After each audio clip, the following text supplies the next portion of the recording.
Saud for convening this important meeting today. Excellencies, ladies and gentlemen, I concur with the many excellent points and recommendations made by fellow leaders. Their views reflect a united voice of the Muslim Ummah, born out of the surge of shared conviction among our people. We acknowledge that the circumstances confronting the Muslim world and the Ummah has been most trying and challenging.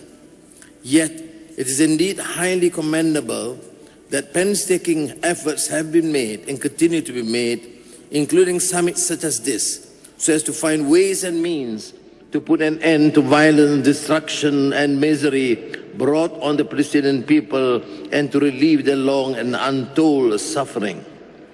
Israel no longer belongs within the civilized community of nations, and its barbarism demands nothing less than decisive action to safeguard not just the Middle East, but the entire global order.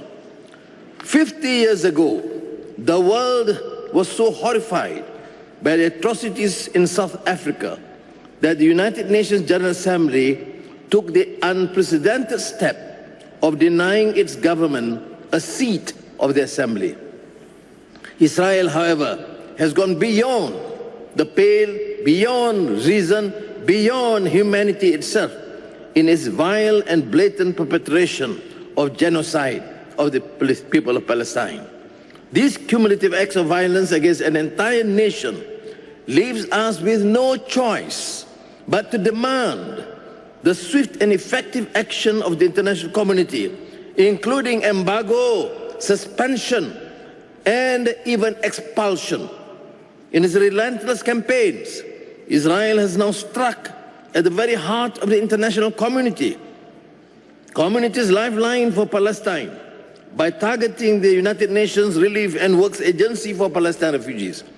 By barring UNRWA from operating, Israel is causing the collapse of the world's humanitarian response, cutting off the most basic means of survival in Gaza for those who have already lost so much.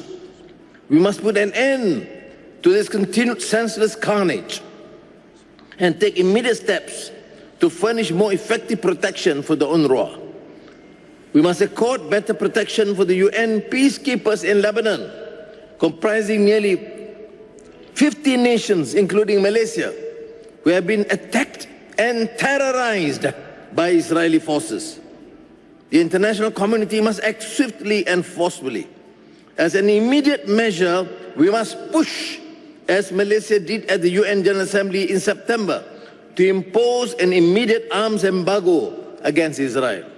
Nevertheless, the severity of Israel's assault on humanity's most basic rules of international compact deserves consideration of a more serious response. For the sake of not only the Palestinian but humanity itself, we must punish and deter Israel's repeated violations of international law and norms. We should therefore build a consensus towards suspending or even expelling Israel from the United Nations itself. Israel's trail of atrocities has already spread into Lebanon, Yemen, Syria, Iraq, and Iran. If the world turns away now, this violence will not remain contained. It will ignite a fire that threatens to engulf the entire region and the rest of the world. At the end of the day, the most aspects of our concern are the victims. It is therefore imperative that we redouble current efforts to help rebuild Gaza from the ruins of destruction. Of crucial importance is implementing the plans without any undue delay. We must draw a line in the sand, not only as Muslims, but as fellow humans, united and bound by our fragile mortality and committed to a simple truth, a wish for a safer, kinder world for our children and the generations to come. Thank you.